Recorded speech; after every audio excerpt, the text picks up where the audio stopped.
From the beginning, it was obvious that for the Democrats, impeachment is partisan politics dressed up as principle. Nancy Pelosi told us that herself the day she kicked off the process.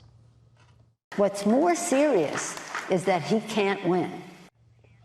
But this week, another aspect was revealed, and it shows us what the stakes are in this fight.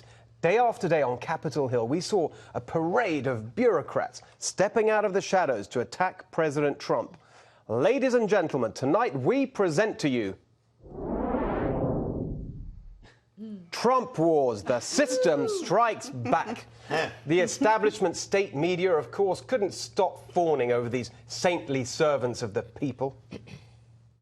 Career diplomats are showing up, helping shape a better understanding of the president's Ukraine scandal. The others are career ambassadors, Mike McKinley, 37 years, veteran. You have career diplomats and others stepping forward to tell the truth. I mean, what you're seeing here is you're seeing career civil servants whose loyalty is to the institution, to democracy.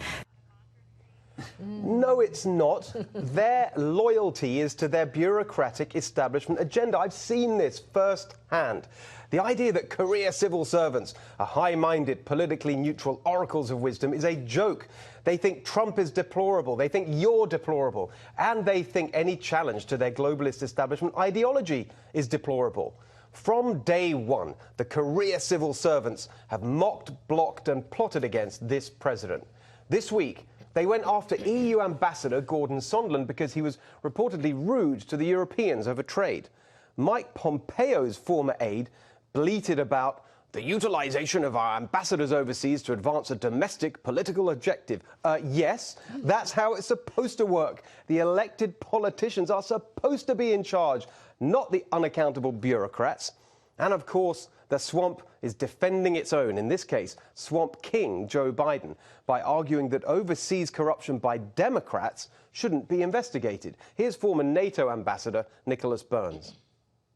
We've never had a president in the whole history of the United States going back to 1789 who invited one of our strongest adversaries, in this case China, to intervene and interfere in our election. He should be impeached by the House. There should be an inquiry by the Democrats and the Republicans. I don't think he's fit for office based on what he said on China and also on Ukraine.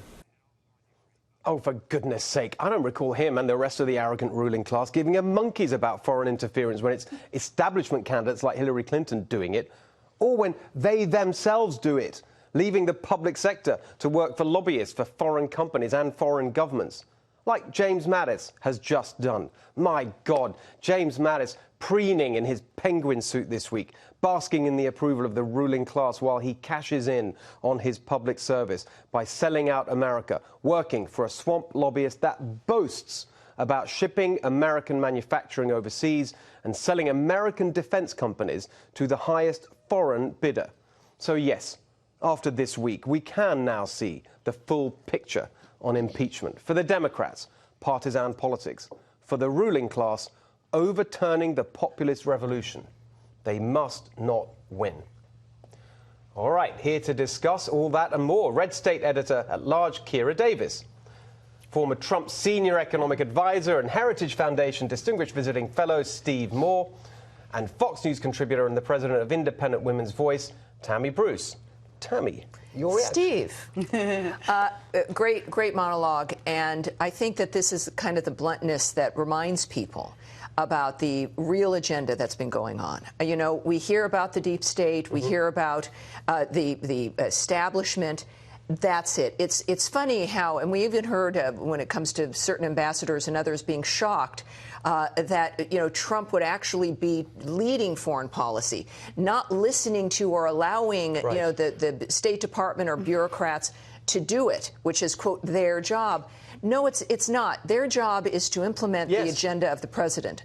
But it shows you, this is another thing that's now been exposed simply by the existence of President Trump, is that this establishment not only believes that they're the ones in charge, but that they have been. That presidents have been seat warmers. It's not a paranoia. That's the thing. I mean, and we've always known there's a deep state, but where the deep state is deepest is in the State Department.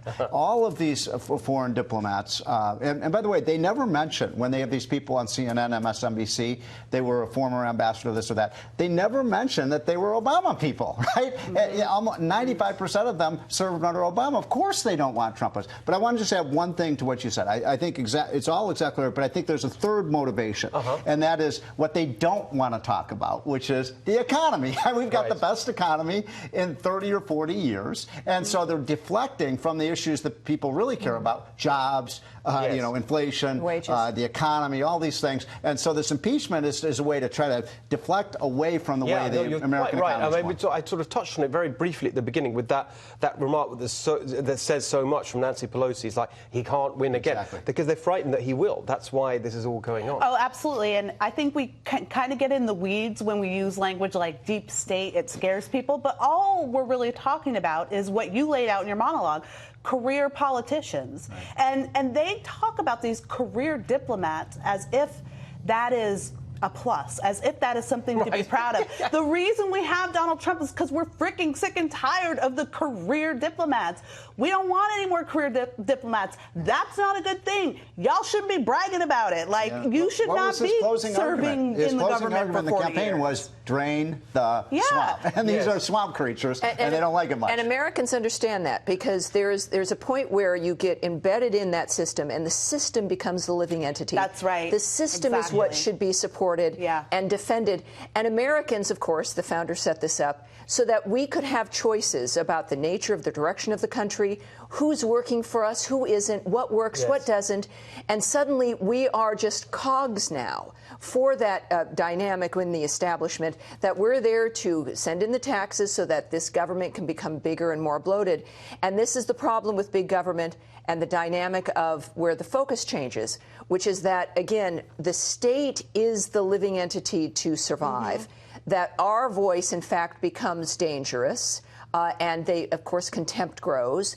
And then you see that. And then even whether it's subconsciously or not, this attempt to control us to some degree with middling economies, barely making, living paycheck to paycheck, that also silences us. And whenever it's you get a conservative president like a Ronald Reagan or Donald Trump, because I've served in the bureaucracy, their attitude is, we will outlast them. That's exactly we right. will and still that's what be I said. here. I've seen that firsthand. It's exactly the same in the UK. That's why, by the way, I wanted to use that word, the system, like you did. The system strikes back, because that's literally how they talk about it. The people in there said, well, the system won't like that. When you say, I've got to move, I'm really sorry. Sure. But by the way, we're coming back to it later, because the Syria thing is a great example. The system's against the same me. thing. All right.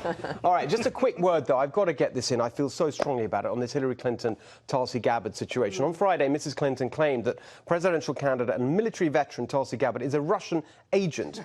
I know Tulsi Gabbard, and whatever you think of her policies, she is a good, decent American patriot.